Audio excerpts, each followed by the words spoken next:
안녕하세요. 초록이들과 썸 타는 그린썸입니다. 10년 된 화분이 있는데 오늘 이 화분을 한번 엎어보려고 합니다. 이 영상 기억하실까요? 10년 된 스투키, 실내 구석 깊숙한 음지에서 거의 방치하다시피 하다가 엎어봤었죠. 식물은 자신의 수명이 다 되었다고 생각되거나 환경이 좋지 않아서 자신이 더 이상 살아갈 수 없다고 판단되면 오히려 꽃을 피우고 자구를 내고 종적 번식에 남은 힘을 쏟기도 합니다. 얘도 역시 이렇게 젓가락처럼 길고 연약한 자구를 올렸었죠. 자구를 분리하고 한 화분에 새 흙으로 심어줬었습니다. 햇빛이 어느 정도 들어오는 베란다 창가 구석에 두고 흙이 마르면 물을 흠뻑 주면서 키웠습니다. 그리고 1년 2개월이 지난 모습입니다. 제일 앞쪽에 심긴 연약한 자구는 그때 분리해서 심어줬던 애고요. 또다시 자구 2개를 새로 냈습니다. 그런데 새로 만든 자구는 굵고 아주 튼실해요. 역시 햇빛의 힘. 보통 스투키, 산세베리아들은 실내 그늘에서도 잘 큰다고 이야기를 해요. 내음성이 강하다고 말하는데요. 그건 음지를 좋아한다는 게 아니라 음지에서 좀 더 오래 잘 견딘다는 그런 말이거든요. 스투키, 산세베리아는 다육식물이죠. 햇빛을 많이 좋아해요. 햇빛을 잘 받으면 아주 굵고 튼실하게 자랍니다. 자구를 내더라도 굵기가 달라요. 스투키 옆에 이렇게 새끼들이 나오는데 어떻게 해야 돼요? 이건 정말 자주 물어보시는 단골 질문이에요. 손바닥 펼친 모양의 이 부채꼴 스투키는 자구가 나와도 그대로 그 화분에서 그대로 키우셔도 됩니다. 그런데 젓가락 모양 일자형 스투키들 있죠. 그런 애들은 자구를 그대로 두고 키우시면 안 되고 어느 정도 지나면 분리를 해줘야 돼요. 이 차이는 잠시 후에 다시 설명해 드릴게요. 일단 손바닥 스투키 자구들을 그대로 두고 키워도 되지만 이 손가락이 길어지면서 막 서로 엉키고 눌리고 간섭이 심해져서 저는 지금 엎어서 분리를 해 볼게요. 몽둥이에서 뿌리가 좀 났을지 궁금하기도 합니다.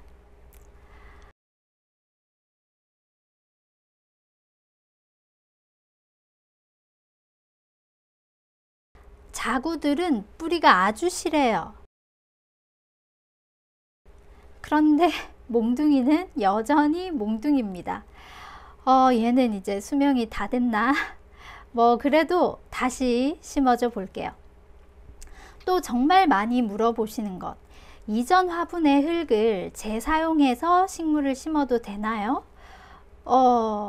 이 이야기만 해도 많이 길어지기 때문에 제가 새로 영상을 하나 찍어서 다음 주에 올릴게요. 아무튼 저는 오늘 이 흙을 다시 쓸 거예요. 보기에도 깨끗하고 괜찮아 보이죠? 다육식물의 분갈이 흙은 이전 영상을 참고해 주시면 될 것 같아요. 보통 상토나 배양토 30에서 50%, 뭐 마사나 모래, 알갱이들은 50에서 70% 정도로 씁니다. 성장을 많이 시키고 싶다 이러면 배양토 비율을 조금 더 높이시고요. 요대로 요 사이즈 그대로 많이 성장을 시키길 원하지 않는다 하면 알갱이 흙들을 좀 더 높이고요. 뭐 요런 차이도 있어요. 그런데 다육식물은 척박한 땅에서 자라던 식물이기 때문에 토양이 비옥하고 거름기가 많으면 오히려 웃자라게 돼요. 그리고 얘네는 온몸이 습기로 가득 차 있는 상태이기 때문에 물을 주고 이 흙이 물을 오래 잡고 있으면 안 되겠죠. 그래서 이렇게 알갱이 비율을 높이는 거예요. 얘는 뿌리가 하나도 없이 지하부는 몽둥이에요. 그런데 지상부는 크고 거대하고 대두죠. 이런 대두를 그냥 심어주면 쓰러져요. 그래서 흙 위에 자갈이나 마사, 뭐 화산석 뭐 이런 것들로 덮어주는데요. 멀칭이라 그러죠. 고정할 수 있는 다른 도구를 쓰셔도 되고요. 뿌리가 별로 없는 식물, 또는 튼튼한 식물이라고 해도 자꾸 지하부가 흔들리게 되면 뿌리 내림이 좋지 않고 성장도 힘들게 돼요.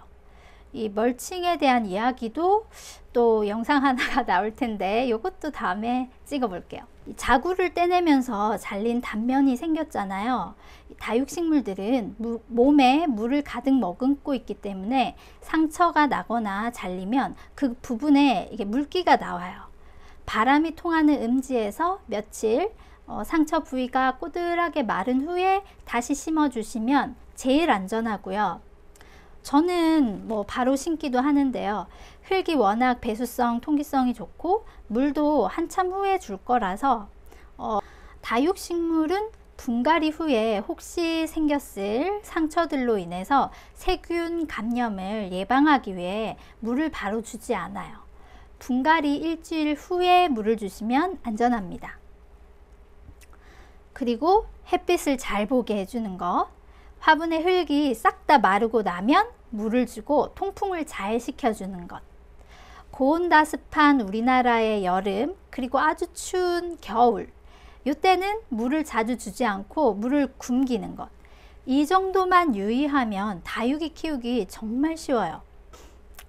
아까 얘기하다가만 젓가락 원통형 스투키 얘기를 해볼게요.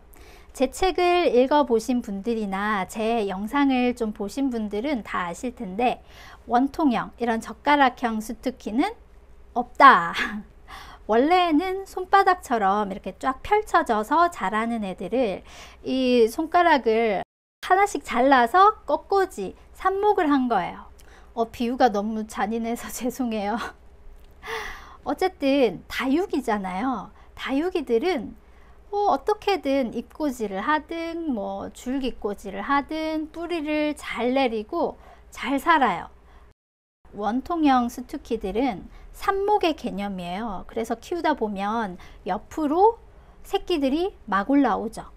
새끼들은 원래 자신의 모습, 그 손바닥 부채 모양 이렇게 크게 됩니다.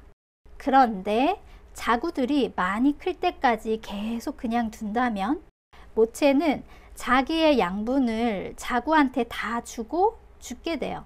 그래서 처음 사왔을 때 모습을 계속 유지하고 싶다면 자구가 나오면 초장에 이 자구를 다 뽑아 버리시던지, 자구를 키워 보겠다 하시면 어느 정도 좀 튼실하게 클 때까지 두시는 게 좋아요.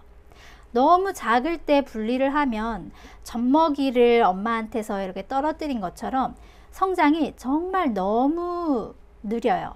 그래서 어느 정도 크고 젓가락 모체도 건강할 때 그때 분리해서 다시 심어 주시면 됩니다. 얘네는 햇빛이 아주 좋은 곳으로 보내면 튼실하게 잘 커요. 나눔을 해도 근처에 이걸 가져가실 분이 있을까요?